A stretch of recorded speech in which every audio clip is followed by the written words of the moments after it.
이 영상을 보라. 서울 남부지검입니다. 김영신 일당들이란 단돈 10원이라도 오갔는지 양도금 판매한 사실이 있는 건지 아니면 본인도 마찬가지로 이 개인정보 유출로 인한 명의이동을 당하신 피해자분이신지 이 진위 여부 확인차 연락드렸습니다. 차분한 목소리로 검찰을 사칭하면서 대포통장 개설에 관여한 사실이 있는지 추궁하고 지인들한테 그 영상이 송출되기 전에 저희랑 합의하는 쪽으로 얘기하실 거예요? 아니면 그 피해 좀 받으실 거예요? 때로는 이렇게 은밀한 영상을 확보했다면서 돈을 주지 않으면 지인들에게 뿌리겠다고 협박하는 이 목소리는 보이스피싱범들의 실제 목소리다. 피해자에게 끝없는 고통을 강요했던 이 범죄자들을 목소리 분석으로 잡아내는 기술이 있다고 해서 행정안전부와 국립과학수사연구원을 취재해봤다.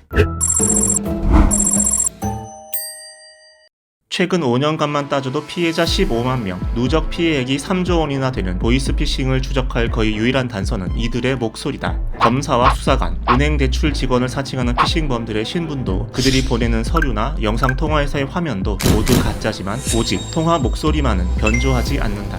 이들이 그토록 자신있게 사기를 칠 수 있는 건 전화 추적도 어렵고 자신의 목소리가 판별되기도 힘들 거라는 자신감을 갖고 있기 때문이기도 하다. 사무실을 해외에 두고 활동하는 경우가 많습니다. 다시 국내에서 해외 번호를 010으로 시작하는 국내 번호로 변환하는 이렇게 중계기를 사용하는 것 때문에 전화 추적이 어려운 부분이 있다고 생각이 되고요. 혐의자의 목소리가 실제 범죄자의 목소리와 같은지가 정확하고 빠르게 판별되어야 검거는 물론 영장 청구 등의 수사 절차가 빠르게 진행될 수가 있습니다. 보이스피싱의 핵심, 콜센터는 이런 식으로 해외 번호라는 걸 인식 못하도록 010 번호로 시작하거나 심지어 지인이나 가족 이름으로 저장된 번호로 피해자에게 전화를 걸어서 돈을 뜯어낸다. 특히 목소리로 등장하는 범인들은 보이스피싱 조직의 몸통인 상선들이라서 돈을 직접 받거나 전달만 하는 꼬리들보다 급이 높다. 이들의 목소리에 집중할 수밖에 없는 이유가 여기에 있다. 행안부에서 개발한 음성 분석 모델은 AI가 100만 개의 일반 한국인과 외국인 음성을 활용해서 목소리 판별 능력을 체계적으로 학습한 뒤에 실제 범인들의 목소리와 대조시켜서 보이스피싱 범죄자를 특정할 수 있도록 고안됐다.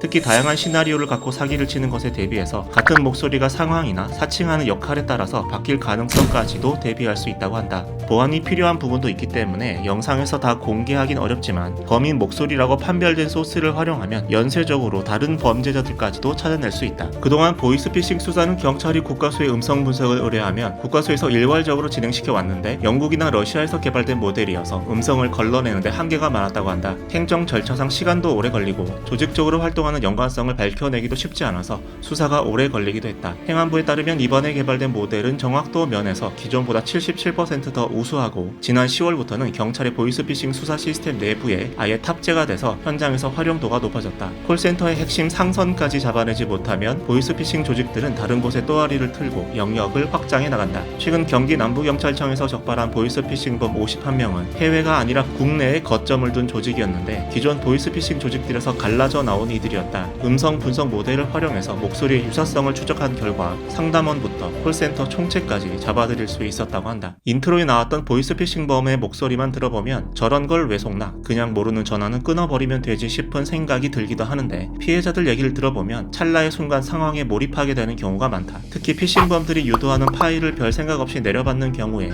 그 핸드폰은 강수강발, 다시 말해 강제 수신, 강제 발신이 가능한 좀비폰이 되어버린다. 이런 사실을 깨닫지 못한 채 112나 검찰에 확인 전화를 했다가 그 옆에 있는 보이스피싱범이 태연하게 수사기관이 맞다고 확인해주면 의심은 두려움으로 바뀌고 멀쩡한 사람도 깜빡 속아 넘어가는 거다. 스토리가 뻔합니다. 수사기관이든 대출 사기든 돈을 어디로 얼마를 보내라 라는 식으로 전화로 다 이루어지거든요. 돈 거래 같은 것들은 전화로 절대 이루어지지 않는다라는 걸 명심하시고 직접 방문해서 하는 게 제일 좋습니다. 보이스피싱범들을 멋지게 골탕 먹이는 영상이 회자되기도 하고 초등학생 자녀가 사치를 끌었었다고 피싱범이 말도 안 되는 사기를 치는 허술함을 보이는 경우도 있지만 보이스피싱은 절대 만만한 상대가 아니며 수법도 진화하고 있다. 과거엔 피싱범에게 욕설을 퍼부었다가 피자 배달 폭탄을 맞은 사례도 있었는데 어쨌든 우리가 할 수 있는 방책은 의연하게 대처하면서 전화를 끊어버리는 게 최선일 듯 싶다. AI의 음성 분석이 저 악랄한 범죄자들을 소탕해 주길 기대하면서 말이다. 보이스피싱 음성 분석 모델을 통해 범죄자 수사와 검거 속도를 높임으로써 국민의 피해를 실질적으로 줄여나갈 수 있을 것으로 기대하고 있습니다.